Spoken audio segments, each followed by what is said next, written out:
కొద్ది నిమిషములు మనం దేవుని వాక్యాన్ని ధ్యానం చేసుకుందాం. చూడండి, మార్కు రాసినటువంటి సువార్త, మార్కు సువార్త 5వ అధ్యాయము. మార్కు సువార్త 5వ అధ్యాయము 25వ వచనం నుంచి మనం కొన్ని వచనాలు ధ్యానం చేసుకుందామండి. 12 ఏళ్ల నుండి రక్తస్రావ రోగము కలిగిన ఒక స్త్రీ ఉండెను. ఆమె అనేక వైద్యుల చేత ఎన్నో తిప్పలు పడి తనకు కలిగినదంతయు వ్యయము చేసుకొని ఎంత మాత్రమును ప్రయోజనము లేక మరింత సంకటపడెను. ఆమె యేసును గూర్చి విని, నేను ఆయన వస్త్రము మాత్రము ముట్టినా బాగుపడుదుననుకొని జనసమూహములో ఆయన వెనుకకు వచ్చి ఆయన వస్త్రము ముట్టెను. వెంటనే ఆమె రక్తధార కట్టెను గనుక తన శరీరములోని ఆ బాధ నివారణ అయినదని గ్రహించుకొనెను. వెంటనే యేసు తనలో నుండి ప్రభావము బయలు వెళ్ళినని తనలో తాను గ్రహించి జనసమూహం వైపు తిరిగి, నా వస్త్రము ముట్టినదెవరని అడుగగా, ఆయన శిష్యులు, జనసమూహము నీ మీద పడుచుండుట చూచుచున్నావే, నన్ను ముట్టినదెవడని అడుగుచున్నావా అనిరి. ఆమెను కనుగొనవలేనని ఆయన చుట్టూ చూచెను. అప్పుడు ఆ స్త్రీ తనకు జరిగినది ఎరిగి భయపడి వణుకుచూ వచ్చి ఆయన ఎదుట సాగిలపడి తన సంగతి అంతయు ఆయనతో చెప్పెను. చాలండి, చిన్న ప్రార్థన. స్తోత్రములు తండ్రి, పరిశుద్ధుడైన ప్రభువా, నేను ఒట్టివాడిని మట్టివాడిని నిలబడి ఉన్నాను, జ్ఞాపకం చేసుకోండి తండ్రి. బోరగా వాడుకుని మహిమ పొందండి అయ్యా. ఈ చదువుబడినటువంటి వాక్యం అంతటిని మేము ధ్యానం చేస్తుండగా ఈ వాక్యములో ఉన్నటువంటి మర్మములను ఆత్మదేవుడా నీవు లేకుంటే మేము మాట్లాడలేను, నేను మాట్లాడలేను ప్రభువా. నన్ను మరుగు చేయండి, మహిమ పొందుకోండి. పరిశుద్ధాత్ముడా నీకు వందనాలు చెల్లిస్తూ యేసు నామమున అడిగి వేడుకొనిచున్నాం తండ్రి, ఆమెన్, ఆమెన్. ఇక్కడ ఈ వాక్య భాగాన్ని మనం చూసినట్లయితే ప్రియులారా, 12 సంవత్సరాల నుంచి మరి వ్యాధితో బాధపడుతూ ఉన్నటువంటి ఈమె మరి అనేక వైద్యుల దగ్గరికి వెళ్ళిందట. అనేక వైద్యుల దగ్గరికి వెళ్ళి ఎంతో తిప్పలపడదట. తనకు కలిగినదంతయు వ్యయం చేసుకొని ఎంత మాత్రమునో ప్రయోజనము లేక మరింత సంకటపడెను. వైద్యుల దగ్గరికి వెళ్ళింది, సంకటపడది, తనకు కలిగిందంతా ఖర్చు పెట్టేసింది. మరి ఈ లోకంలో జీవిస్తున్నటువంటి మరి ప్రతి ఒక్కరికి కూడా ఆరోగ్యమే మహాభాగ్యం కదండి. ఆమెకు ఆరోగ్యం లేదు, ఆమె అనారోగ్యంతో బాధపడుతూ ఉన్నది. వైద్యుల దగ్గరకు వెళ్ళింది, కైనా కానీ మరి వైద్యులు ఆమెను బాగు చేయలేకపోయారు. అయితే ఆమె తనకు కలిగినటువంటి ఎకరాల పొలం ఉందో, బంగారం ఉందో, తనకు ఆస్తి ఉన్నదో, ఏది ఏమైనా కానీ అదంతా ఖర్చు చేసేసిందట. అదంతా ఖర్చు చేసింది, ఎంత మాత్రమో ప్రయోజనము లేకుండా అయిపోయింది ఆమె యొక్క పరిస్థితి. అప్పుడు మరి యేసును గురించి ఎవరో చెప్పారు ఆమెకు. యేసు కూడా అదే టైంలో మరి ఆయన ఈ లోకంలో పుట్టి మరి జీవిస్తున్నటువంటి సమయం అనేది. మరి ఈమెకు అనారోగ్యము ఆ సమయంలోనే వచ్చింది ప్రియులారా. అయితే మరి యేసును గురించి విన్నది. ఏమని యేసును గురించి విన్నది? యేసు అద్భుతాలు చేస్తున్నాడు, యేసు గొప్ప కార్యాలు చేస్తున్నాడు, కుంటివారిని నడిపిస్తున్నాడు, గుడ్డివారికి చూపునిస్తున్నాడు, అనారోగ్యంతో ఉన్న వారిని ఆయన బాగు చేస్తున్నాడు. దెయ్యాలు పట్టిన వారు ఆయన దగ్గరకు వస్తే మరి ఆ దెయ్యాలు మరి వదిలిపోతున్నాయి అనేటువంటి విషయాలు ఆమె విన్నది. యేసును గురించి విన్నది. దేవునికి స్తోత్రం. యేసును గురించి విన్న తర్వాత ప్రియులారా, మరి ఈమె ఆ యేసును గురించి మరి యేసు అద్భుతాలు చేస్తున్నాడు, లాజరును లేపాడు, యేసు చనిపోయినటువంటి లాజరునే లేపాడు, యేసుక్రీస్తు కుష్ఠవ్యాధి కలిగిన వారిని బాగు చేస్తున్నాడు, యేసుక్రీస్తు గుడ్డివారికి చూపునిస్తున్నాడు, పుట్టుగుడ్డివారిని కూడా బాగు చేస్తున్నాడు, కుష్ఠవ్యాధి ఆయన్ని తాకినా కానీ, ఆయన ఎవరిని తాకినా కానీ కుష్ఠవ్యాధి అంతా పారిపోతుందట. ఇలాంటి విషయాలు వింటూ ఉంటే ఈమెలో విశ్వాసం పెరిగిందండి. దేవునికి స్తోత్రం. మరి చూడండి, రోమీయులకు రాసినటువంటి పత్రికలో మరి ఒక మాట రాయబడి ఉన్నది. మరి 10వ అధ్యాయము 17వ వచనాన్ని ఒకసారి చదివి సహాయం చేయండి.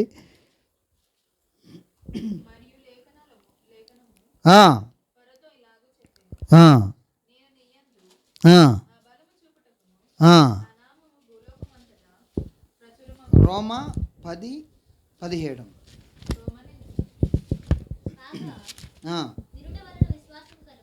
10వ అధ్యాయము 17వ వచనం.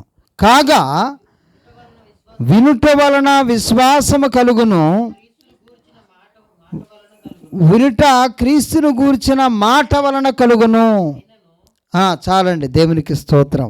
వినుట వలన విశ్వాసము కలిగిద్దట. దేవునికి స్తోత్రం. వింటే విశ్వాసం కలిగిద్ది. ఏం వినాలి? ఏం వినాలండి? యేసును గూర్చినటువంటి మాట వినాలి. దేవునికి స్తోత్రం. ఈమె ఎవరి గురించి విన్నది? యేసే గురించి వింటా ఉన్నది. యేసును గురించి చెప్తూ ఉన్నారు. ఈమె అనారోగ్యం, రోగులు అంటే డాక్టర్లు బాగు చేయలేకపోయారు. ఈమె అనారోగ్యం, మరి ఏ డాక్టర్ దగ్గరకు పోయినా, ఏ స్పెషలిస్ట్ దగ్గరకు పోయినా కానీ ఈమెలో ఉన్నటువంటి బలహీనత పోవట్లేదు. ఈమె అనారోగ్యం అట్లనే ఉంటుంది. ఈమె పరిస్థితి ఘోరమైపోయింది. 12 సంవత్సరాల నుంచి ఆ వ్యాధితో ఆమె బాధపడుతూ ఉన్నది. యేసును గురించి ఒక్కొక్కరు వచ్చి చెప్తూ ఉన్నారు. యేసు కుష్ఠవ్యాధి కలిగిన వారిని శుద్ధులుగా చేస్తున్నాడట, దెయ్యాలు పట్టిన వారిని బాగు చేస్తున్నాడట, పుట్టుగుడ్డు వారిని బాగు చేస్తున్నాడు, చనిపోయిన లాజరును లేపాడు. 10 మంది కుష్ఠవ్యాధి కలిగిన వారు అంత దూరంలో ఉండి ఆయనకి మరి మొర్ర పెట్టగానే ఆ కుష్ఠవ్యాధి పోద్దపో అని చెప్పాడట. వెంటనే వాళ్ళు శుద్ధీకరించబడ్డారట, 10 మంది కుష్ఠవ్యాధి కలిగిన వారు. ఈ మాటలన్నీ వింటూ ఉంటే ఈమెలో విశ్వాసం అంతకంతగా పెరిగిపోతూ ఉంది. వినుట వలన విశ్వాసము కలుగును, వినుట క్రీస్తును గురించిన మాట వలన కలుగును. దేవునికి స్తోత్రం. అంటే యేసును గురించి వింటూ ఉంటే విశ్వాసం మనలో పెరిగిద్ది ప్రియులారా. యేసును గురించి ఏమని వినాలి? ఆయన చేసినటువంటి కార్యాలను గురించి వినాలి. ఆయన ఎలాంటి వాడో వినాలి. ఆయన ఎలాంటి అద్భుతకరుడో వినాలి. ఆయన ఈ లోకములో అలాంటి వ్యక్తి పుట్టాడా? ఇంతకుముందు పుట్టాడా? అలాంటి వ్యక్తి ఎప్పుడైనా వచ్చాడా? లేడు. ఆయనకు మించినటువంటి వ్యక్తి లేడు. ఆయనకి సమానమైనటువంటి వ్యక్తి లేడు. ఎందుకు అంటే ఇజ్రాయేలీల మధ్యలోనికి ఎంతోమంది ప్రవక్తలు వచ్చారు, ఎంతోమంది దైవజనులు వచ్చారు, ఎంతోమంది మేము రక్షిస్తామని అనేకులు వచ్చారు. కానీ ఈయన లెక్క ఎవరూ లేరండి. దేవునికి స్తోత్రం. ఈయన అద్భుతకరుడుగా ఉన్నాడు.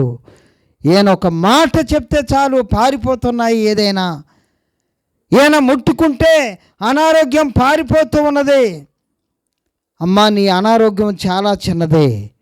యేసయ్య ఎదుట, యేసయ్య మీ ఊరు వచ్చినప్పుడు ఖచ్చితంగా నువ్వు ఆయన్ని కలవాలి. ఆయనకి నీ బాధ చెప్పు. ఖచ్చితంగా ఆయన నీ బాధనంతటిని తీసివేస్తాడు. నువ్వు 12 సంవత్సరాల నుంచి అంతా కోల్పోయి ఉన్నావు. నీ ఆస్తులన్నీ కూడా డాక్టర్లు తినేశారు. కాబట్టి నువ్వు యేసయ్యనే ఖచ్చితంగా కలవాల్సిందే. యేసు ప్రభు వారి దగ్గరికి నువ్వు రావాల్సిందే. యేసు ప్రభు నీకు అనారోగ్యం నుంచి విడిపించగలిగిన వాడు ఆయన ఒక్కడే. దేవునికి స్తోత్రం. ఈ లోకములో డాక్టర్లు చాలామంది ఉన్నారు, మరి చాలామంది బాగు చేస్తామని వస్తున్నారు, కానీ నిన్ను బాగు చేయగలిగిన వాడు ఆయన ఒక్కడే. ఎందుకంటే ఈమె తిరగని డాక్టర్లు అంటూ ఎవరూ లేరండి. అందరి దగ్గర తిరిగింది, అందరూ ఆమెను పరిశీలన చేశారు, కానీ మరి ఆమెకు అనారోగ్యం నుంచి విడిపించగలిగిన వారు ఎవరు లేరు. యేసును గురించి వింటామన్నదండి. వినుట వలన విశ్వాసము కలుగును, వినుట క్రీస్తును గురించిన మాట వలన కలుగును. ఆమె వింటా ఉంటే ఆమెలో ఒక ఆలోచన వచ్చిందండి. ఏమని వచ్చిందో తెలుసండి? నేను ఆడ మనిషిని, నా బాధను ఆ మగాయనకి ఏమని చెప్పుకోను, కాబట్టి నేను అనుకుంటున్నాను ఏమనంటే ఆయన వస్త్రపు చెంగు ముడితే చాలు బాగుపడతాను అని తన మనసులో ఆమె అలాంటి గొప్ప విశ్వాసముతోటి ముందుకు సాగుతా ఉన్నది. దేవునికి స్తోత్రం. వస్త్రపు చెంగు ముడితే చాలు. ఆయన్ని ముట్టుకున్న వాళ్ళు బాగుపడుతున్నారట, ఆయన చెప్పిన వాళ్ళు బాగుపడుతున్నారట. ఆయన ఎలాంటి అనారోగ్యంతో వచ్చినటువంటి వ్యక్తినైనా ఆయన తృణీకరించడట, ఆయన త్రోసివేయడట, ఆయన దగ్గరకు వచ్చిన వాళ్ళని ఆదరిస్తాడట. నాకు ఇష్టమే, నువ్వు శుద్ధుడు కమ్మని కుష్ఠవ్యాధి కలిగినటువంటి వ్యక్తిని ఆయన తాకి బాగు చేశాడట. ఎంత ప్రేమామయుడు, ఎంత దయామయుడు, నేను ఎక్కడా చూడలేదు. కాబట్టి ఆయన ఎప్పుడు వస్తాడా, ఆయన వస్త్రపు చెంగు వెనక నుంచి ముడతాను. దేవునికి స్తోత్రం. ఆయన వస్త్రపు చెంగు వెనక నుంచి ముడతాను అనుకున్నదామె. చూడండి, అక్కడ మరి ఆమె యేసును గూర్చి విని, నేను ఆయన వస్త్రములు మాత్రం ముట్టినా బాగుపడదు ననుకొని, ఆయన వస్త్రాన్ని ముడితే చాలు నేను బాగుపడతాను. ఆమెలో అంతకంతక విశ్వాసం పెరిగిపోతూ ఉన్నదండి. ఆమె విశ్వాసం దృఢమైంది, ఆమె విశ్వాసం స్థిరపడ్డది, ఆమె విశ్వాసం మరి స్థానికమైపోయింది, స్థిరపడిపోయింది. ఆమె విశ్వాసం అమూల్యమైన విశ్వాసాన్ని ఆమె పొందుకున్నది. దేవునికి స్తోత్రము కలుగును గాక. యేసుని గురించి వింటూ ఉంటే ఆమెలో కొండంత విశ్వాసం వచ్చేసింది. కొండలో కలిగినటువంటి విశ్వాసం ఆమెలోకి వచ్చేసింది. దేవునికి స్తోత్రం. ఆమె నేను ఆయన వస్త్రపు చెంగు ముడితే చాలు బాగుపడతానని అనుకున్నదట. జనసమూహములో ఆయన వెనుకకు వచ్చి ఆయన వస్త్రము ముట్టెను. దేవునికి స్తోత్రం. జనసమూహములో ఆమె ధర్మశాస్త్ర కాలంలో జీవించినటువంటి ఒక స్త్రీ. ధర్మశాస్త్ర టైంలో ప్రియులారా, కడగా ఉన్నటువంటి స్త్రీని జనాలలోకి రానియరు.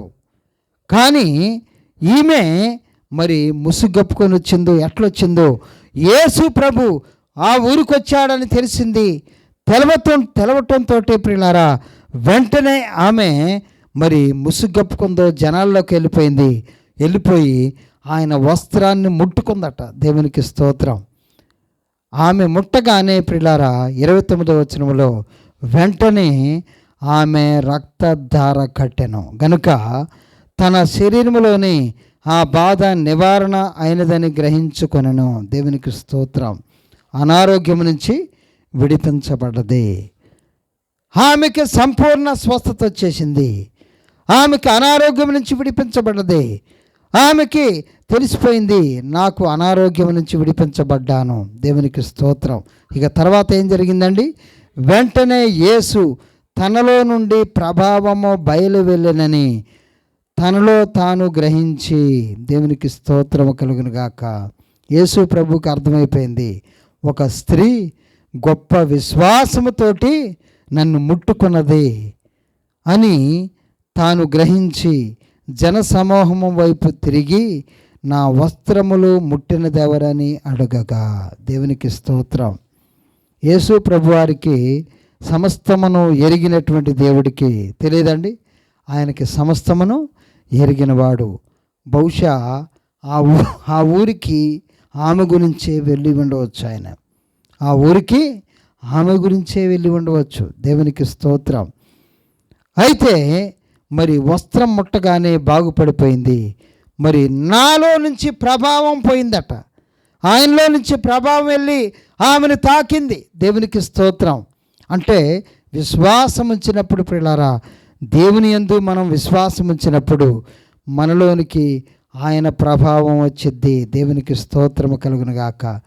నీ ప్రభావము నాలోకి చేరగా, నీ ప్రభావము నాలోకి చేరగా, నా స్వరూపము మారిపోయగా, నా స్వరూపము మారిపోయగా, కనుగొంటిని నిన్నే ఓ నజరేయా, సమర్థుడవని సహాయము చేయా, కనుగొంటిని నిన్నే ఓ నజరేయా, సమర్థుడవని సహాయము చేయా, నీ ప్రభావము నాలోకి చేరగా, నీ ప్రభావము నాలోకి చేరగా, నా స్వరూపము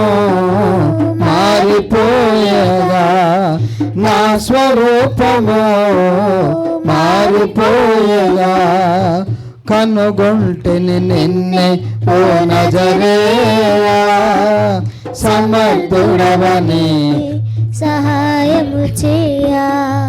దేవునికి స్తోత్రం.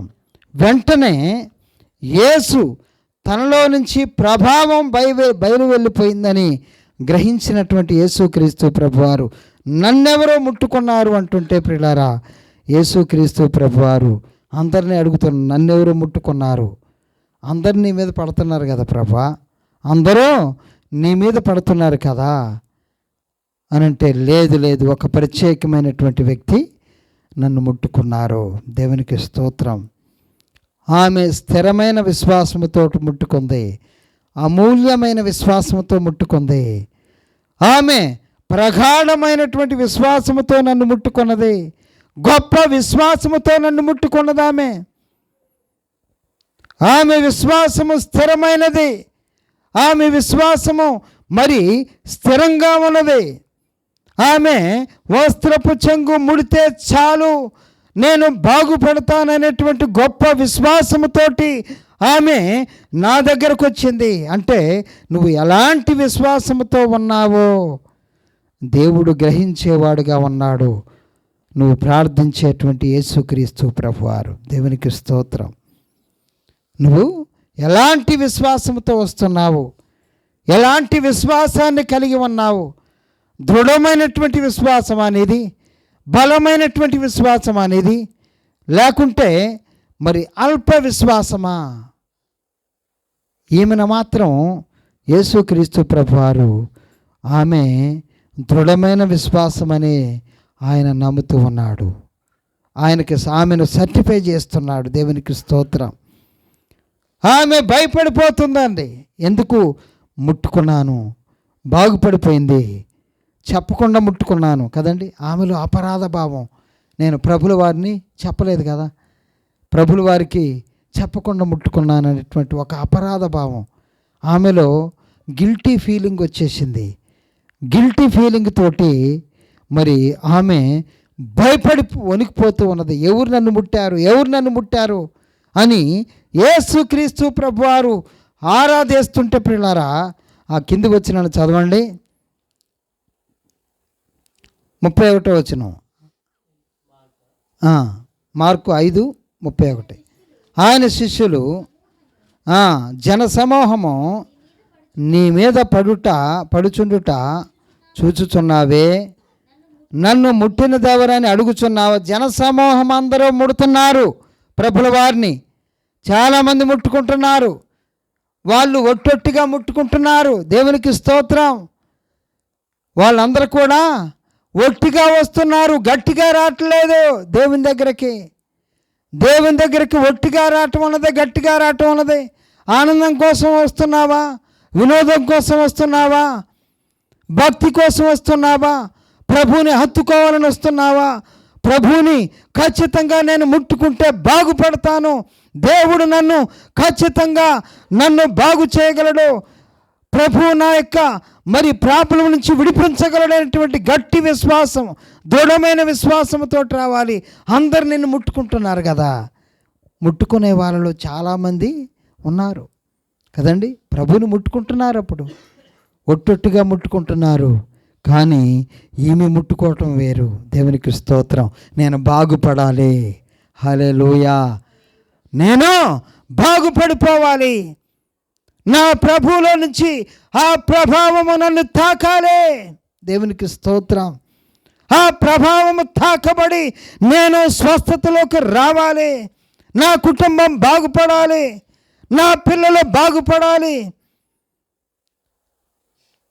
నా భర్త గారు బాగుపడాలి, నా కుటుంబం అంతా మరి శుద్ధీకరించబడాలి, నా కుటుంబం అంతా స్వస్థతలోకి నడిపించబడాలి, నా కుటుంబం అంతా రక్షణ పొందాలి, నా కుటుంబం అంతా మరి దేవుల్లో మరి ఎప్పుడు మరి ప్రార్థన చేసేవారుగా కుటుంబంగా నా కుటుంబం ఉండాలి. ఎలాంటి దప్పికతోటి రావాలి ప్రభు దగ్గరికి. దేవునికి స్తోత్రం. నేను రక్షించబడితే కాదు, నేను ఒక్కడనే రక్షించబడితే కాదు, మనం ఒక్కళ్ళమే రక్షించబడి వస్తే చాలదండి, మనతో పాటు మన కుటుంబం అంతా రావాలి ప్రభు దగ్గరికి. దాని గురించి నీ విశ్వాసము దృఢము కావాలి. ప్రభా, వారిని ఎందుకు రప్పించవయ్యా? దేవునికి స్తోత్రం. చాలామంది ఆయన ముట్టుకుంటున్నారు, చాలామంది ఆయన ముట్టుకుంటున్నారు. ఆ ముట్టుకోవటం కాదు, విశ్వాసముతో ముట్టుకోవాలి. దేవుని యొక్క ఆశ. బహుశా ఆ రక్తస్రావ రోగం కలిగినటువంటి ఆ అనారోగ్యంతో బాధపడేటువంటి స్త్రీ కోసమే ఆ ఊరు వచ్చాడేమో. దేవునికి స్తోత్రం. ఆమె బెంబేలెత్తిపోతుంది, నన్ను ముట్టిందెవరు అని ప్రభుల వారు అంటూ ఉంటే ఆమె వణికిపోతూ ఉన్నదండి. దేవునికి స్తోత్రము కలుగును గాక. వణికిపోతూ ఉన్నది, ఆమె భయపడిపోతూ ఉన్నది. నన్ను ముట్టిందెవరు అంటే చాలామంది పడుతున్నారు కదా, శిష్యులు అంటున్నారు, అయ్యా నిన్ను చాలామంది ముట్టుకుంటున్నారు కదా. జన సమూహము మామూలుగా వచ్చేవాళ్ళు కాదటండి. యేసుక్రీస్తు ప్రభువారు ఒక ఇంట్లో నుంచి బయలుదేరితే సమూహమైనట. దేవునికి స్తోత్రం. ఎన్ని వందల మంది ఉంటారో తెలియదట. ఎందుకంటే ఆయన ముట్టుకుంటే అనారోగ్యం పోతుంది, ఆయన తాకితే అనారోగ్యం పోతుంది, ఆయన్ని ముట్టుకుంటే అనారోగ్యం పోతుంది, ఆయన మాట్లాడితే అనారోగ్యం పోతుంది, ఆయన మాట్లాడితే మరి గుండెల్లో మంట పడుతుంది. దేవునికి స్తోత్రము కలుగును గాక. ఆయన మాట్లాడితే గుండెల్లో మంట పడుతుంది. పాపులైనటువంటి వారందరూ కూడా ఆయన్ను చూడగానే బెబ్బేరెత్తిపోతున్నారు. అమ్మో, ఈయన నీతిమంతుడు, ఈయన పరిశుద్ధుడు. దేవునికి స్తోత్రం. ఈయన పరిశుద్ధుడు, ఈయన నీతిమంతుడు, ఈయన మరి పరలోకము నుంచి దిగి వచ్చిన వాడు, ఈయన దేవుని కుమారుడని ఆ పాపులైనటువంటి జనాంగము, అపరాధులుగా తీర్చిదిద్దబడుతూ సమాజంలో తిరుగుతున్నటువంటి దొంగలందరూ కూడా ఆయన్ని చూసి పారిపోయేవారుగా ఉన్నారు. దేవునికి స్తోత్రము కలుగును గాక. కాబట్టి పిల్లారా, మరి ఆమె వణికిపోతూ ఉన్నది, చెప్పకుండా ప్రభుని ముట్టుకున్నానని. ఆయన వణికిపోతూ ఉంటే పిల్లారా చూడండి ప్రభుల వారు చెప్పేటువంటి సమాధానం. చదవమ్మ 31వ వచనం. ఆయన శిష్యులు జన సమూహము నీ మీద పడుచుండుట చూచున్నావే, నన్ను ముట్టిన దేవుడని అడుగుచున్నావా అనిరి. ఆ కార్యము చేసిన ఆమెను కనుగొనవలేనని ఆయన చుట్టూ చూచెను. అప్పుడు ఆ స్త్రీ తనకు జరిగినది ఎరిగి భయపడి వణుకుచూ వచ్చి ఆయన ఎదుట సాగిలపడి తన సంగతి అంతయు ఆయనతో చెప్పెను. అందుకు ఆయన, కుమారి, నీ విశ్వాసము నిన్ను స్వస్థపరిచెను, సమాధానము గలదానివై పొమ్ము, నీ బాధ నివారణ అయి నీకు స్వస్థత కలుగును గాక అని చెప్పాను. అంటే ఈమె ముట్టుకున్నది బాగుపడదండి. ఈమెకు అనారోగ్యం అంతా పోయింది, మంచిగానే ఉంది, కానీ వెళ్ళిపోవచ్చు ఆమె. కానీ ఇంత గొప్ప కార్యం ప్రభు నుంచి నేను పొందుకున్నాను కదా, ఇంత గొప్ప కార్యం ప్రభు నుంచి పొందుకున్నాను కదా, ఆయనకి చెప్పనైతే ఒక్క మాట చెప్తే బాగుండేది అనేటువంటి ఒక అపరాధ భావం ఆమెలో ఉండిపోయింది. ఆమె సమాధానంగా లేదు, ఆమె శాంతితో లేదు, ఆమె భయపడిపోతూ ఉన్నది. అందుకోసమే ప్రభువారు ఆమెను కనుగొని ఆమెకు సమాధానం ఇవ్వాలని, కుమారి నీ విశ్వాసమే నిన్ను స్వస్థపరిచింది, సమాధానముతో వెళ్ళు, నువ్వు భయపడమాకమ్మా. దేవునికి స్తోత్రం. నీకు సమాధానం ఇవ్వటానికే నేను మరి ఈ ఊరు వచ్చాను, నీకోసమే వచ్చాను. ఇక అట్లా చెప్పలేదు ప్రభుల వారు, బహుశా ఆమె కోసమే వచ్చి ఉండవచ్చు. దేవునికి స్తోత్రం. జక్కయ్య కోసమే ఆ యొక్క ఎరుకో పట్టణం పోయినట్టుగా. దేవునికి స్తోత్రం. రాత్రంతా ప్రార్థన చేసేవాడట ప్రభుల వారు, రాత్రంతా కొండ మీద ప్రార్థన చేసేవాడట. ప్రార్థన చేసిన తర్వాత దేవుడు జవాబు చెప్పేవాడట, ఏమనంటే నీవు ఎరుకో పట్టణానికి పోవాలి, లేకుంటే నువ్వు బేతనీకి పోవాలి అని దేవుడు చూపిస్తే తెల్లవారుగానే ఆయన రెడీ అయిపోయి ఆ బేతనీకి పోయేవాడట. మరి ఎరుకో పట్టణానికి పోయి దేవుడు ఏ పేరు చెప్తే ఆ పేరుకు ఆ పట్టణానికి వెళ్ళేవాడట. యేసుక్రీస్తు ప్రభువారు తండ్రి చిత్త ప్రకారమే అడుగు వేసినవాడు యేసుక్రీస్తు ప్రభువారు. దేవునికి స్తోత్రం. అక్కడ చాలామంది ఆయన్ని ముట్టుకుంటున్నారు, కానీ వాళ్ళకి ఏమీ ఎఫెక్ట్ లేదు. దేవునికి స్తోత్రం. మనం కూడా ఎట్లా పోతున్నాం ప్రార్థనకి, ఏ మైండ్ తోటి మనం ప్రార్థనకి వెళ్తున్నాం, ఎలాంటి మైండ్ తోటి మనము ప్రార్థనలో కూర్చుంటున్నాం. నేను పొందుకోవాలి, ప్రభు దగ్గర నుంచి నేను పొందుకోవాలి, ప్రభు దగ్గర నుంచి నేర్చుకోవాలి, వాక్యములో నుంచి నేర్చుకోవాలి. విశ్వాసమును, దృఢమైన విశ్వాసం, బలమైన విశ్వాసాన్ని ఆ పొందుకున్నటువంటి ఆ 12 సంవత్సరాలు బాధపడి దృఢమైన విశ్వాసముతోటి స్థిరమైన విశ్వాసాన్ని పొందుకున్నటువంటి ఆ స్త్రీ పొందుకున్నది ఏంటండి? సమాధానము. దేవునికి స్తోత్రం. ఇక భయం లేదు ఆమెకి, ఎందుకంటే అసలు బాగు చేసిన ఆయనే చెప్పేశాడు, అమ్మా నీ కుమారి నీ విశ్వాసమే నిన్ను బాగు చేసింది, నిన్ను స్వస్థతలోకి నడిపించింది, నీ విశ్వాసమే. దేవునికి స్తోత్రం.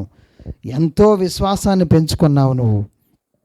నా గురించి వింటూ ఉంటే నీకు విశ్వాసం పెరిగింది, నా గురించి వింటూ ఉన్నావు, వినుట వలన విశ్వాసము కలుగును, వినుట క్రీస్తును గురించిన మాట వలన కలుగును.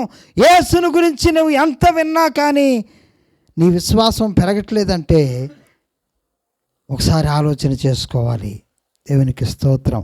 యేసును గురించి వింటూ ఉంటే మనలో విశ్వాసం అంతకంతగా పెరుగుతూ ఉండాలి. దేవునికి స్తోత్రం. యేసుక్రీస్తు ప్రభువారు లోకరక్షకుడు, యేసుక్రీస్తు ప్రభువారు పరిశుద్ధుడు, యేసుక్రీస్తు ప్రభువారు మరి ఈ లోకంలో ఉన్నటువంటి ప్రతి వ్యక్తి కోసం మరణించిన వాడు. దేవునికి స్తోత్రం. ఆమె సమాధానం దొరికింది ఆమెకు.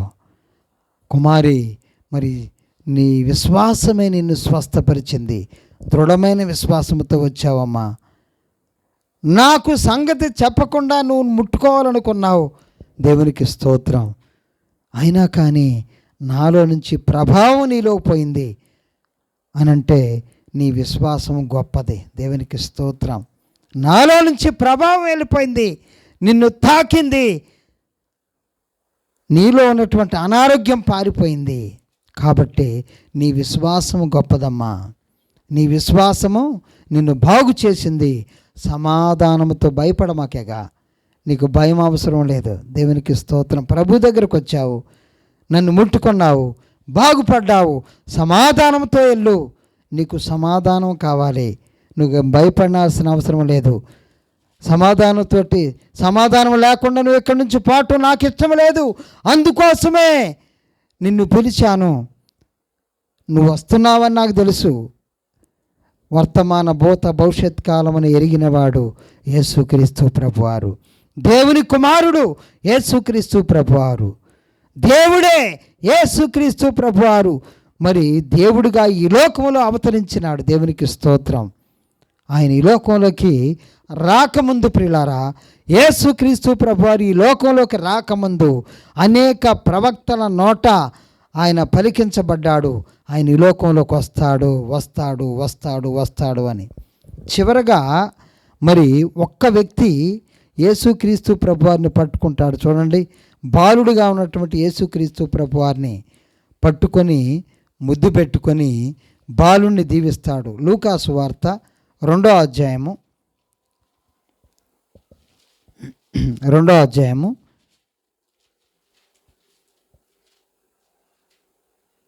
25వ వచనం త్వరితంగా చదవండి. యెరూషలేమునందు సిమియోను అను ఒక మనుషుడునను, అతడు నీతిమంతుడును భక్తిపరుడై ఉండి ఇజ్రాయేలు యొక్క ఆదరణ కొరకు అంటే ఇజ్రాయేల్ యొక్క ఆదరణ అంటే ఇజ్రాయేలు 12 గోత్రాలను ఆదరించువాడు రక్షకుడు పుడతాడని కనిపెడుతూ ఉన్నాడట. పరిశుద్ధాత్మ అతని మీద ఉండెను. అతడు ప్రభువు యొక్క క్రీస్తును చూడక మునుపు మరణము పొందడని అతనికి పరిశుద్ధాత్మ చేత బయలుపరచబడి ఉండెను. ఆత్మవశుడై అతడు దేవాలయంలోనికి వచ్చెను. అంతటా ధర్మశాస్త్ర పద్ధతి చొప్పున ఆయన విషయమై జరిగించుటకు తల్లిదండ్రులు శిశువైన యేసును దేవాలయానికి తీసుకుని వచ్చినప్పుడు అతడు తన చేతులలో ఆయనను ఎత్తుకొని దేవుని స్తుతించుచు ఇట్లనెను, నాదా, అంటే యేసుక్రీస్తు ప్రభువారు ఏనే అని గుర్తుపట్టేశాడు. పరిశుద్ధాత్ముడు ఆయనకు చెప్పేశాడు, యేసు ప్రభువుని చూడకుండా నువ్వు చనిపోవటానికి వీల్లేదని పరిశుద్ధాత్మ దేవుడు ఆయనకి బయలుపరిచాడట. అప్పుడు ఆ శిశువుని ఎత్తుకొని మరి ప్రార్థన చేస్తున్నాడు. ఏమనంటే, నాదా, ఇప్పుడు నీ మాట చొప్పున సమాధానముతో నీ దాసుని పోనిచ్చుచున్నావు. అన్యజనులకు నిన్ను బయలుపరచుటకు వెలుగుగాను, నీ ప్రజలైన ఇజ్రాయేలునకు మహిమగాను నీవు సకల ప్రజల ఎదుట సిద్ధపరిచిన నీ రక్షణ నేను కనులారా చూచితిని. దేవునికి స్తోత్రము కలుగునుగాక. కనులారా చూచాను నీ రక్షణ. నీవు అన్యజనులకు వెలుగుగాను, నీ ప్రజలైనటువంటి ఇజ్రాయేలుకు మహిమగా నీవు సకల ప్రజల ఎదుట సిద్ధపరిచిన నీ రక్షణ నేను కనులారా చూచాను. దేవునికి స్తోత్రం. నీవు పంపించినటువంటి కుమారుణ్ణి నేను చూశాను. ఈ యొక్క సిమియోను ఆత్మతో నింపబడిన వాడై మరి మరియమ్మ గురించి కూడా ఒక మాట మాట్లాడుతున్నాడు. చూడండి, ఈ 33వ వచనం కూడా చదవమ్మా. 5:33 2:33. యోసేపును ఆయన తల్లియు ఆయన గూర్చి చెప్పబడిన మాటను విని ఆశ్చర్యపడిరి. సిమియోను వారిని దీవించి, ఇదిగో అనేక హృదయాలోచనలు బయలుపడినట్లు ఇజ్రాయేలులో అనేకులు పడుటకును తిరిగి లేచుటకును వివాదాస్పదమైన గుర్తుగా ఈయన నియమింపబడి ఉన్నాడు. మరియు నీ హృదయంలోనికి ఒక ఖడ్గము దూసుకొని పోవునని ఆయన తల్లి అయిన మరియతో చెప్పెను. ఖడ్గము దూసుకొని పోద్దటండి. అంటే ఆయన గురించి ఆమె వేదన పడిద్ది అనమాట. అంటే ఆమె ఎదుటనే ఆయన సిలువ వేయబడటం తల్లి కళ్ళారా చూసిద్ది అనమాట. అది ఖడ్గం దూసుకొని పోవటం అంటే ఆమె హృదయ వేదన.